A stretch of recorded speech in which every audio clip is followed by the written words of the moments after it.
Have you ever heard of Swiss steak? It's an old school retro comfort food that's super simple to make, brought to you by the 1940s and my grandmother's cookbook. Swiss steak is sometimes called smothered steak, and that's exactly what it is. We're gonna pound it, we're gonna get it nice and tender, and then it simmers in a tomatoey vegetable kind of sauce. It is called Swiss steak, not because it is from Switzerland. It involves the technique of Swissing your meat, which is tenderizing it basically. What's good about this recipe and the old school days is that it's always made with things that are a little on the inexpensive side. So what's great about this versus steak, you purposely use a tougher, cheaper cut of meat. This is not a time to break out the filet mignon. I'm using a rump roast, which is actually the top part of the round, but any of the round cuts are gonna be like your cheapest. So you can get bottom round or just eye of round or whatever. It was a little pricier just because it was so big, but anyway, still way cheaper than a steak. So I'm gonna cut off some of this extra fat because we don't need it. But most of the time you can find those round steaks that are already cut into like little rounds. They're less than $10 a pack, I'm fairly certain. So good way to feed the family, a nice hearty comfort meal. So I'm gonna cut this into like steak-ish sizes, and then we're gonna pound it thin. Once you pound this out, it stretches further, so I could totally get 2 meals out of one roast for my family. I should also mention that I've never made this before, so we're exploring the 40s together. I mean, I have eaten this before because my mom did used to make this. I was asking her, did she know of any vintage kind of recipes? Because with the way prices are these days, if you go back and cook like they did in the 30s, 40s, 50s, they didn't have, all that fancy stuff, so it is naturally going to be less expensive to cook this way. And when I asked my mom, did she know of any, she got real excited and started listing me a whole list. So if you like this recipe and want to see more, we can just make a whole series of vintage recipes. So Swissing the steak means we're just going to tenderize it, pound it thin. So I'm gonna put it in some plastic. I'm going to use the side with the holes first. You wanna kind of create little pockets in there for everything to seep in and start breaking it down. You could also use cube steak here. That is like real cheap and already kind of tenderized for you a little bit. But anyway, we're gonna poke some holes and then I'm going to turn it on the other side and flatten it out a little bit. Then I'll put it between the two sheets. Feeding it down like that is just kind of breaking up some of those fibers that are in there, and that is just gonna really help tenderize. I hope that's tender enough. Now the rump roast is already more tender than, the eye of round because it just has a little more fat. Meeting is adjourned. Okay, this is going to be plenty. So I still have all of this left over that I will, if you know me, you know where this is going, to the freezer. This is enough to probably do like a nice little pot of chili. If you're not freezing leftovers, you're doing it wrong. It saves you so much money. Okay, so this is my mom's cookbook from 1942 or something. It's like the only colored page in the book. Tucked away in here are my parents' marriage photos. And who's that girl?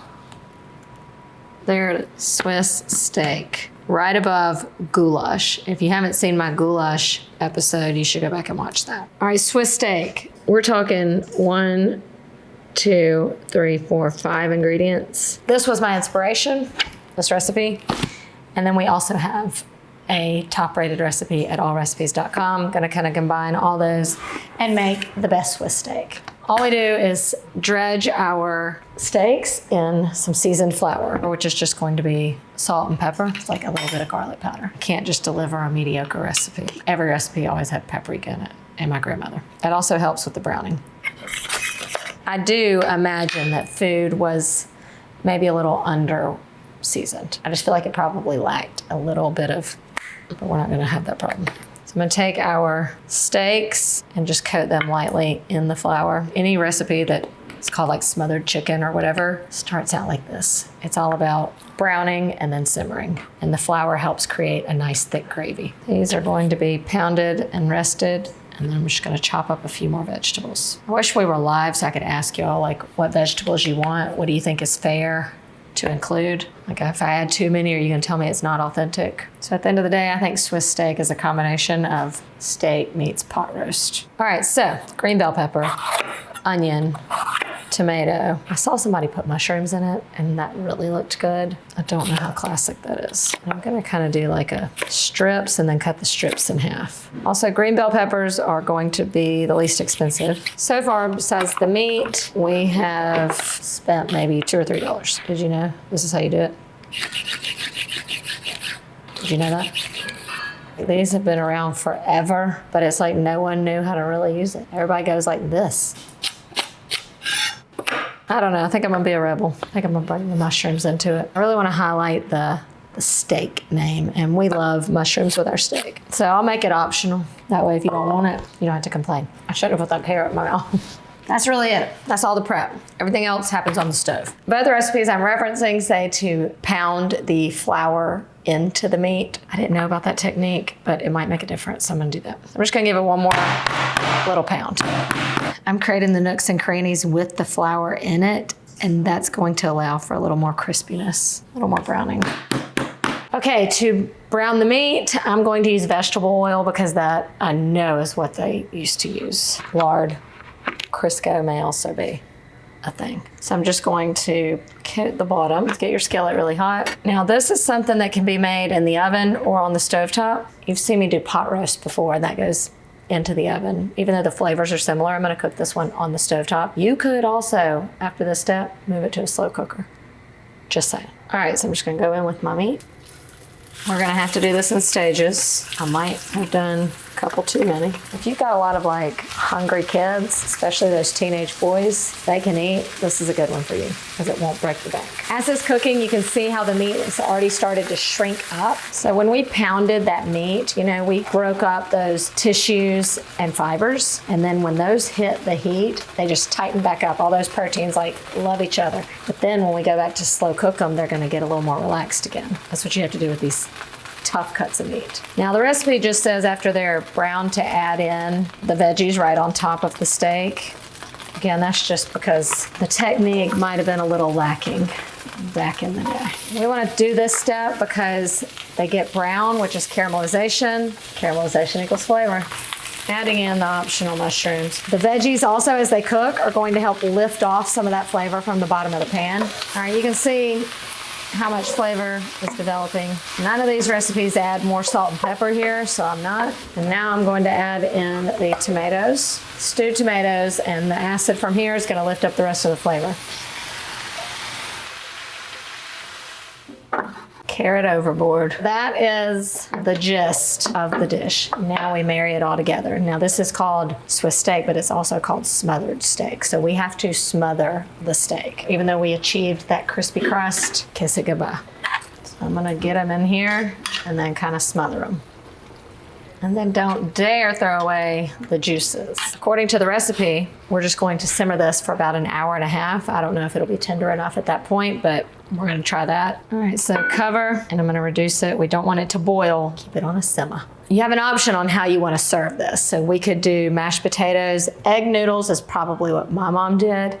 I'm just gonna do rice because that just sounds really yummy to me. But you definitely need a vessel to soak up all the goodness. She's done. It has been an hour and like 45 minutes. So I did go a little longer because at an hour and a half, they weren't quite tender. Let's see how I did on my first time making Swiss steak.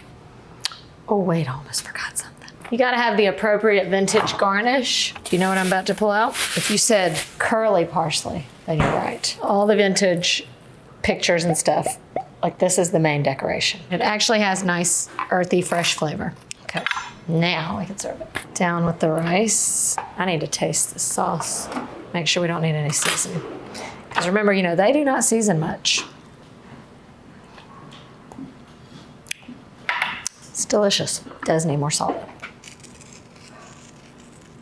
And probably more pepper, so let's just. All right, let's get my steak out. And then lots of all the good stuff. I think the mushrooms added a nice touch. There we have it, a Swiss steak. How'd we do? I think we did pretty good, and I, for one, am excited to try this. Okay, not too bad. I don't think a butter knife would cut it, but